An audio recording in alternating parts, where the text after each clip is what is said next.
베이징 대학 학생 식당 앞, 교내에 들어온 사법경찰들이 학생 한 명을 끌고 갑니다. 반정부 시위 참가자로 알려진 이 학생은 끌려가면서도 구호를 외칩니다. 시진핑 퇴진 구호까지 나왔던 상하이에서는 경찰이 지하철에서 승객들의 휴대전화까지 조사하기 시작했습니다. 당국의 감시를 피하기 위한 방화벽 우회 프로그램이나 트위터와 텔레그램 같은 해외 SNS가 있는지를 확인하는 겁니다.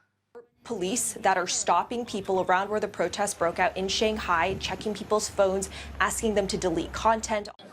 반정부 시위 참가자들에게는 중국 공안에 전화가 걸려오고 있는 것으로 알려졌습니다. 휴대전화 위치 추적을 통해 집회 참가자를 특정해 경위를 추궁하고 집회에 또 참석하면 처벌할 수 있다고 경고하고 나섰다는 겁니다. 중국 당국은 시위 차단에도 총력을 기울이고 있습니다. 대사관이 밀집해 있는 이곳 르땅공원 앞에는 어젯밤 시위가 열린다는 소문에 경찰차 100여 대가 집결하기도 했습니다.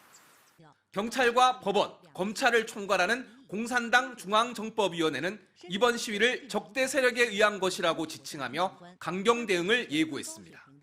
敌对势力渗透破坏活动，坚决依法打击扰乱社会秩序的违法犯罪行为，切实维护社会大局稳定。 관영 매체를 동원한 여론전도 시작돼 중국 SNS에는 이번 시위가 외세에 의해 선동된 것이란 글이 갑자기 줄지어 올라오고 있습니다. 베이징에서 MBC 뉴스 이혜인입니다. 네, 그러면 베이징 직접 연결해서 중국 상황 좀 더 자세히 알아보겠습니다. 이혜인 특파원. 자, 중국 당국이 워낙 강경하게 대응해서 그런지 어제 오늘은 시위가 좀 잠잠해진 것 같은데요.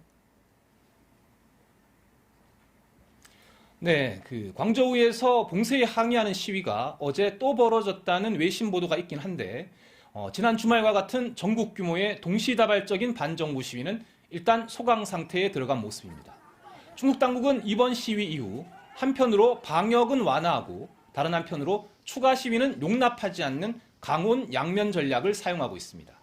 중국 내 코로나19 확진자 숫자가 매일 최고치를 경신하고 있는데도 오히려 봉쇄 구역을 세밀화해 과거와 같은 주거단지 전체 봉쇄를 없앴고 격리 기간도 단축했습니다. 단순 방역 불만 세력은 시위대에서 분리하겠다는 겁니다. 자, 그런데 일부 시위에서는 시진핑 퇴진 구호까지 등장하지 않았습니까? 중국 정부가 이거는 그냥 넘어가지 않을 것 같은데요. 네, 그래서 앞서 보도해드린 것처럼 반정부 세력에는 공권력을 총동원해 엄정 대처하겠다는 게 중국 정부 입장입니다. 시위대에 조금이라도 양보를 할 경우 출범한 지 얼마 되지도 않은 시진핑 3기 체제의 기반이 흔들릴 수 있다는 위기의식을 갖고 있는 것으로 보입니다. 이번 시위의 상징은 백지입니다. 당국의 검열에 항의하며 언론의 자유, 표현의 자유를 보장하라는 요구인데요. 중국 당국은 그럴 생각이 없어 보입니다. 이번 시위를 주도한 중국의 20, 30대들이 과연 어떤 선택을 할지 이번 주말을 지켜봐야 할 것 같습니다. 지금까지 베이징에서 전해드렸습니다.